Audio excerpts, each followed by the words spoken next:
Polyhistoricism.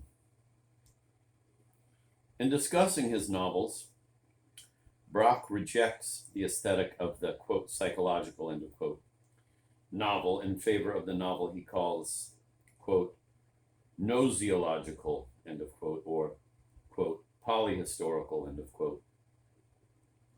It seems to me that the second term, especially, is ill-chosen and misleading. It was a compatriot of Brock's, Adalbert Stifter, founding father of Austrian fiction, who created a, quote, polyhistorical novel, end of quote, in the precise sense of the term when in 1857, yes, the great year of Madame Bovary, he wrote Der Nachtsommer, Indian Summer. The novel is well known, Nietzsche having ranked it among the 4 great books of German prose. To me, it is barely readable. We learn a great deal about geology, botany, zoology, about all the crafts, about painting and architecture. But man and human situations stand way off at the margins of this gigantic, instructive encyclopedia. Precisely because of its, quote, polyhistoricism, end of quote, this novel completely lacks the novel's specificity.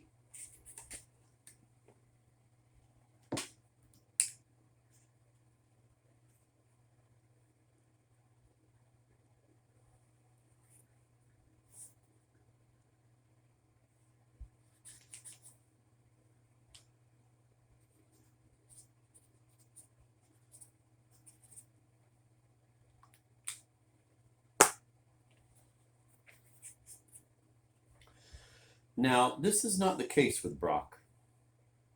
He pursues, quote, what the novel alone can discover, end of quote, but he knows that the conventional form, grounded exclusively in a character's adventure and content with a mere narration of that adventure, limits the novel.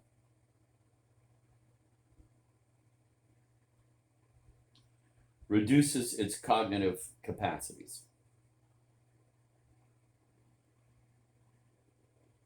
He also knows that the novel has an extraordinary power of incorporation, whereas neither poetry nor philosophy can incorporate the novel. The novel can incorporate both poetry and philosophy without losing thereby anything of its identity,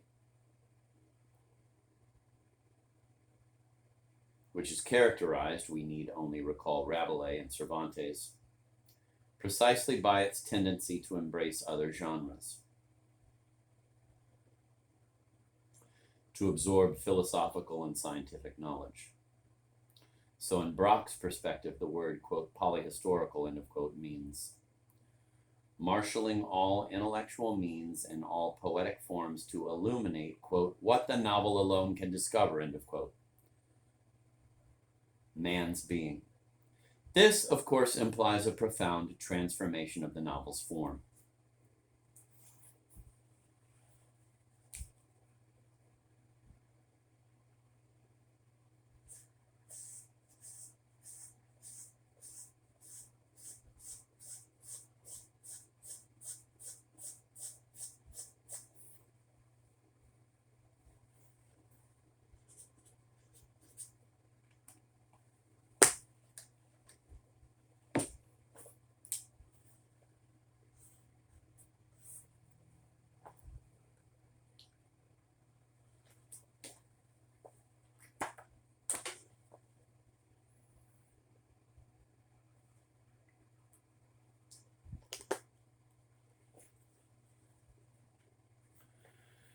The unachieved. I shall take the liberty of speaking very personally. I like and admire the last novel of the Sleepwalkers, Huguenot, or Realism, in which the tendency to synthesis and the transformation of form are most advanced, but I also have some reservations.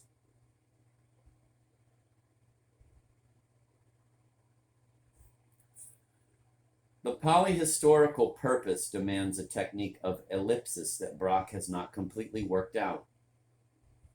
Architectural clarity suffers for it.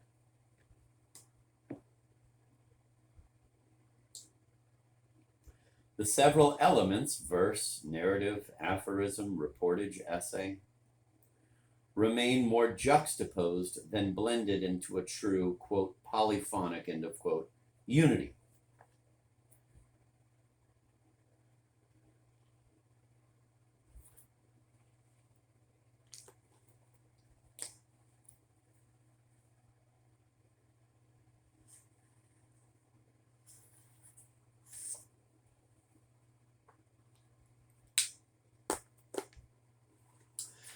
Even though it is presented as a text written by one of the characters, the excellent essay on the disintegration of values can readily be taken for the author's own thinking, for the novel's truth, its statement, its thesis, and thus may damage the relativity that is indispensable to novelistic space.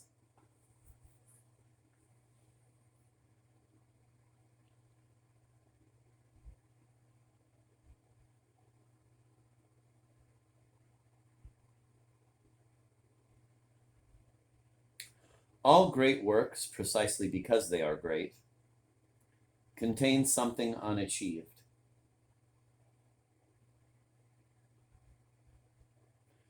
Braque is an inspiration to us not only because of what he brought off, but also because of what he aimed for and missed. The unachieved in his work can show us the need for, one, a new art of radical divestment, which can encompass the complexity of existence in the modern world without losing architectonic clarity. Number two, a new art of novelistic counterpoint, which can blend philosophy, narrative, and dream into one music. Number three, a new art of the specifically novelistic essay, which does not claim to bear an apodictic message, but remains hypothetical, playful, or ironic.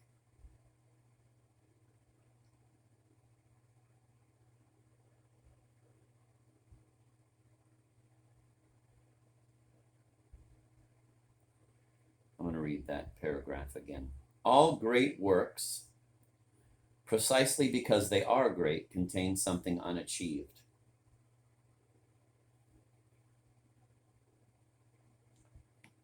Braque is an inspiration to us not only because of what he brought off, but also because of what he aimed for and missed.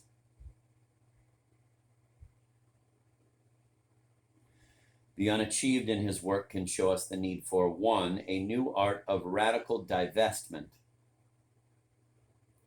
which can encompass the complexity of existence in the modern world without losing architectonic clarity. Two, a new art of novelistic counterpoint, which can blend philosophy, narrative, and dream into one music.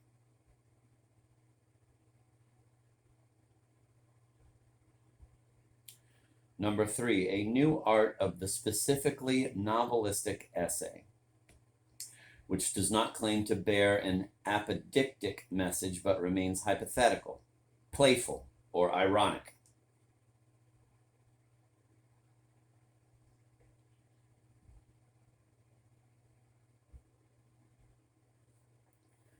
Modernisms.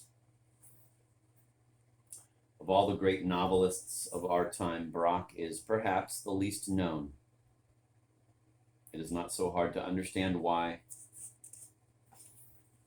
He had scarcely completed The Sleepwalkers when he saw Hitler in power and German cultural life annihilated. 5 years later, he left Austria for America, where he remained until his death.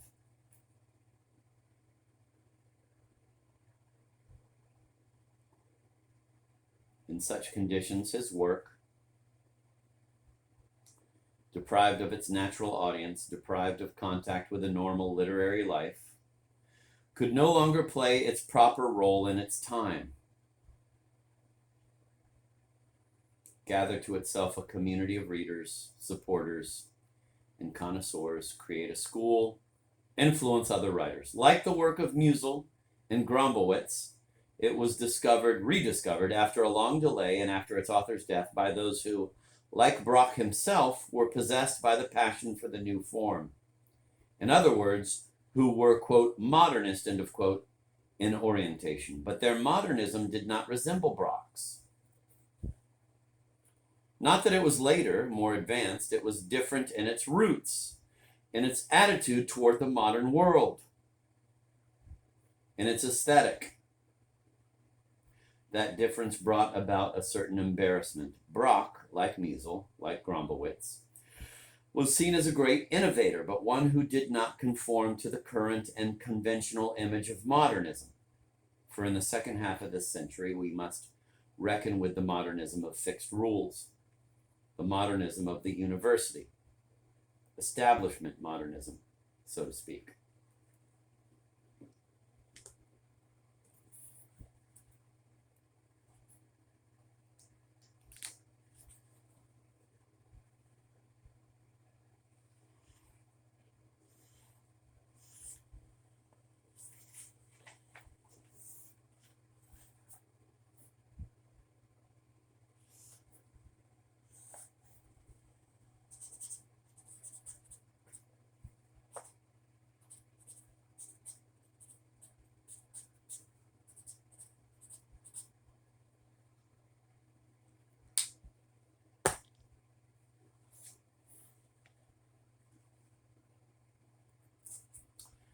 This establishment modernism, for instance, insists on the destruction of the novel form.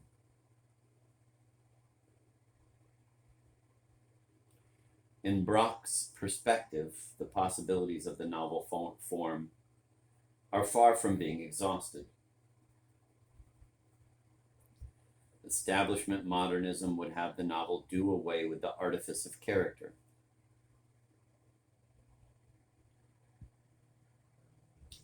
Which it claims is finally nothing but a mask pointlessly hiding the author's face. In Braque's characters, the author's self is undetectable.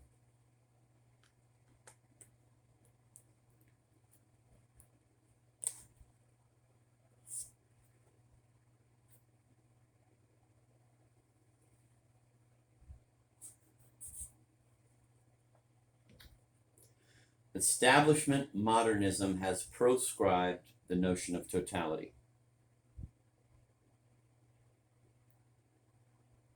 The very word that Braque, by contrast, uses readily to say, in the age of the excessive division of labor or of runaway specialization, the novel is one of the last outposts where man can still maintain connections with life in its entirety. According to establishment modernism, an impregnable boundary separates the quote modern end of quote novel from the quote traditional end of quote novel. This quote traditional novel end of quote being the basket into which they shovel all the different phases of 4 centuries of the novel. In Braque's view, the modern novel continues the same quest that has preoccupied all the great novelists since Cervantes.